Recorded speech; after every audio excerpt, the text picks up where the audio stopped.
Miguel, coloca o chinelo. Miguel, põe o chinelo, põe. Chega de chinelo. Você quer ficar descalço? E se machucar o pé? Hein? Depois. E depois se machucar o pé? E depois? Depois você põe chinelo? Depois? Isso. Você vai jogar bola assim? Assim. Assim, descalço?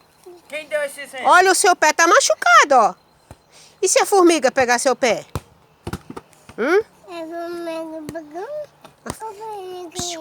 A formiga pegou o pé do Guel? Não quer o chinelo? Vamos pôr chinelo, bora. Não. Mas por quê? Mas, É descanso. mas por que você quer descalço? Você quer jogar bola descalço?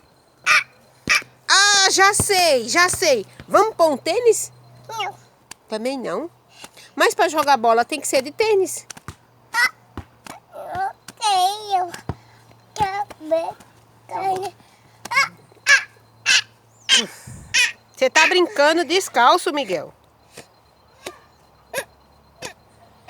Para de se bater. Vai machucar você. A formiga vai pegar seu pé.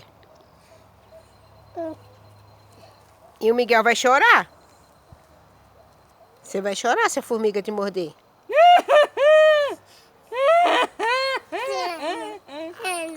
A formiga mordeu a Jana.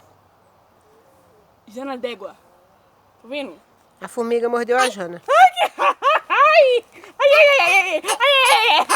Ai, que dor. Ai, que dor.